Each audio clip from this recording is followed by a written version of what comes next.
Hi guys. So this video is going to be about basically birth plans and kind of like I'm going to go over my birth plan and I'm going to explain to you the importance of certain things.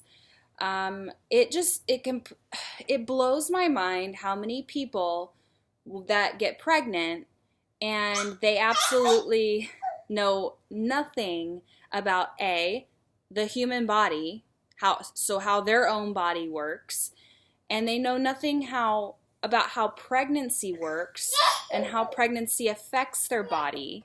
They know absolutely nothing. They literally just go through the motions, and a lot of these people don't even bother doing research.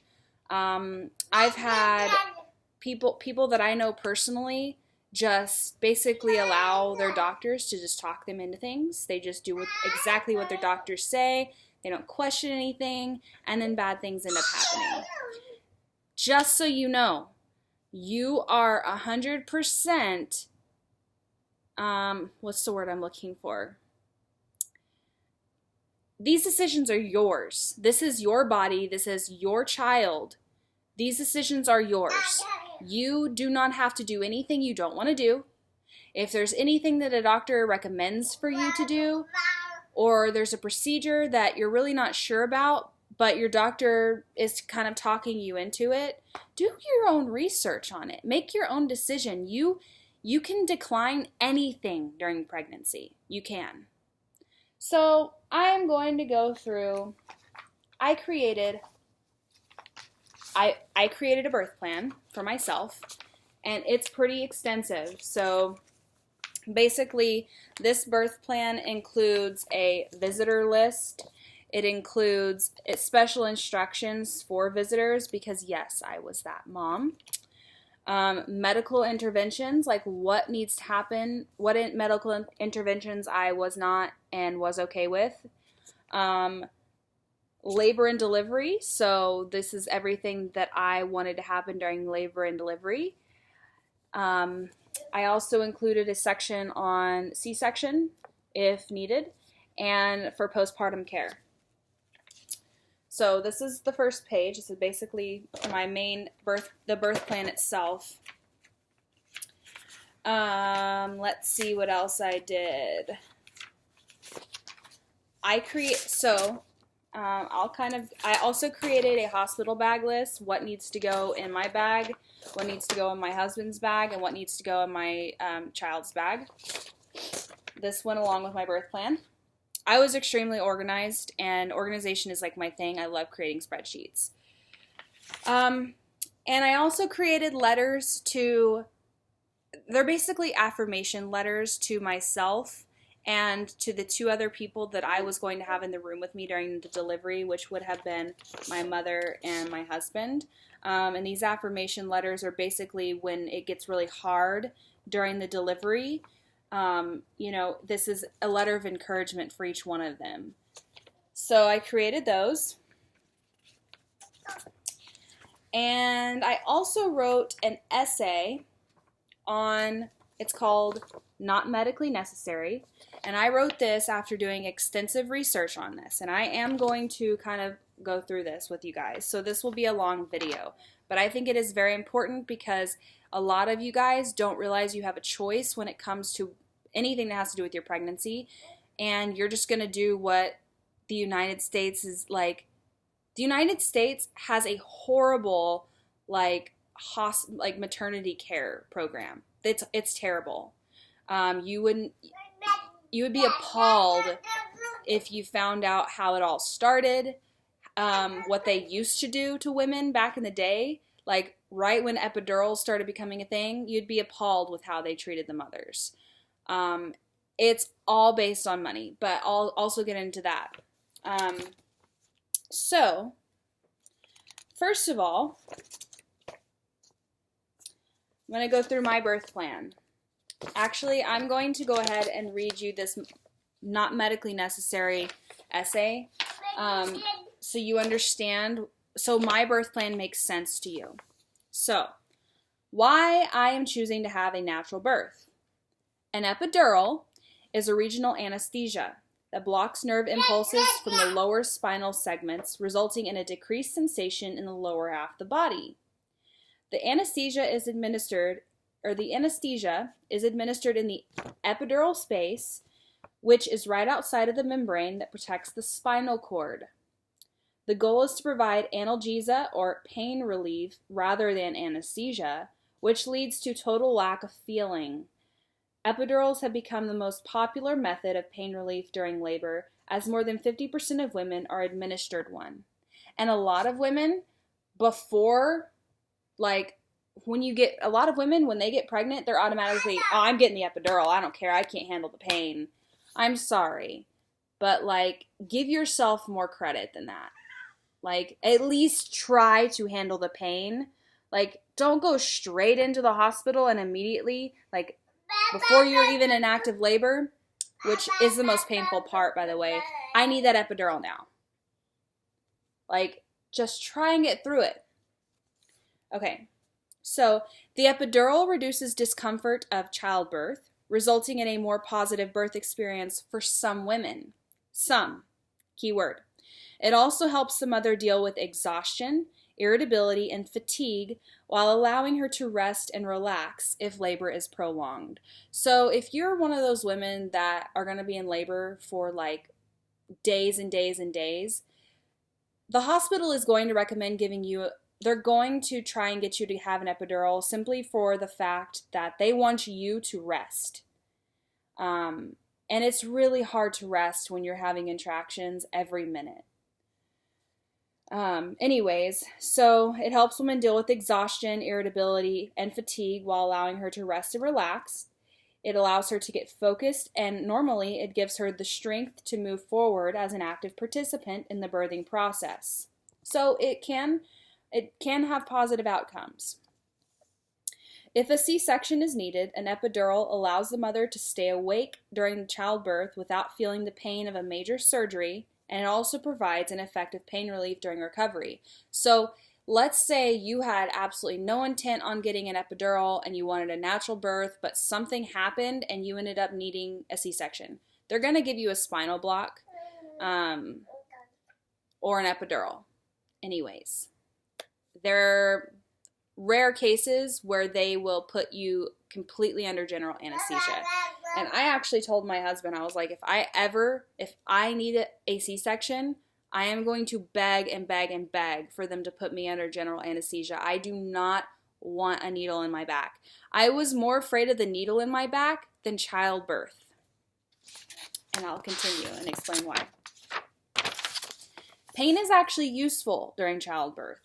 It helps signal your brain to release oxytocin, which stimulates contractions, and to release more endorphins for pain management. A woman's body produces its very own painkiller, endorphins, which are released in response to pain.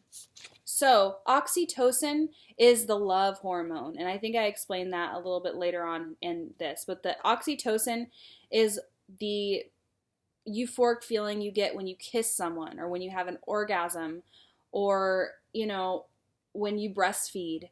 That is also released during childbirth, but it stimulates contractions, and it also will release more endorphins, which allows your body to manage the pain on its own. And that's just, your body knows what it's doing. Many women have great success managing pain throughout movement, water, self-hypnosis, birth affirmation, etc. And that's why I wrote myself a birth affirmation, is because I know there was going to be a point in my birth, that I was going to want to give up, and I was going to reach for that epidural. I knew there was going to be a point, and I needed that birth affirmation there for myself to be like, no, girl, you got this.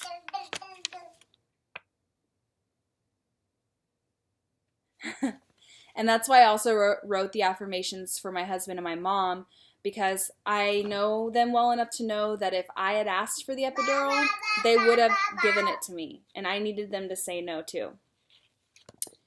Many doctors don't understand this, as many haven't actually seen a natural birth, let alone experienced one. They think that pain should be avoided at all costs. Pain helps the mother know which position is most effective to bring the baby into the world and lets her know when to push. So I didn't have an epidural with my birth, with my son. And because of that, I knew exactly when it was time to push, and I knew how to push. I didn't over push, I didn't under push. A lot of the times, when you get an epidural, you can't feel anything from that epidural part of your spine all the way down to your toes. So you don't really know when you're supposed to be pushing. You don't know how hard you're pushing. Some people, and that leads to tearing. Probably gonna have to go outside because he's hooping and hollering. Hold on just a second. Let me give him some more mangoes.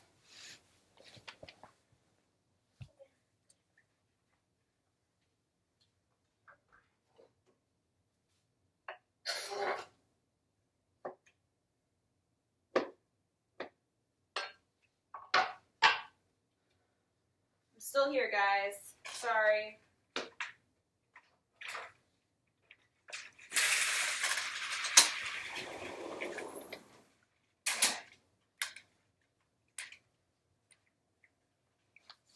Take all of this outside with me.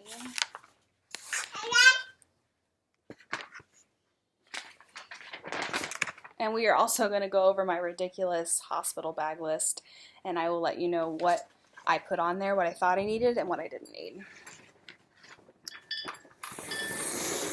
Okay.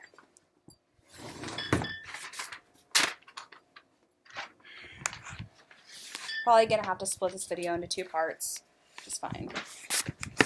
Okay, so as much as people don't like being in pain, like I didn't like being in pain, it was probably the worst pain I've ever felt in my life. It's actually useful during childbirth because your body will release natural pain relieving, like it basically, I mean, it releases endorphins to help you deal with your own pain. And the reason why I say many doctors don't have never experienced a natural birth is because an obstetrician is also a surgeon. So they're trained more in C-sections than they are natural births. And because doctors push epidurals so much, a lot of the times births that involve epidurals, and I'm not saying every time, but births that involve epidurals and Pitocin, which I'll get into that, end in a C-section, and they know that. So the epidural numbs the pelvic muscles and the vagina.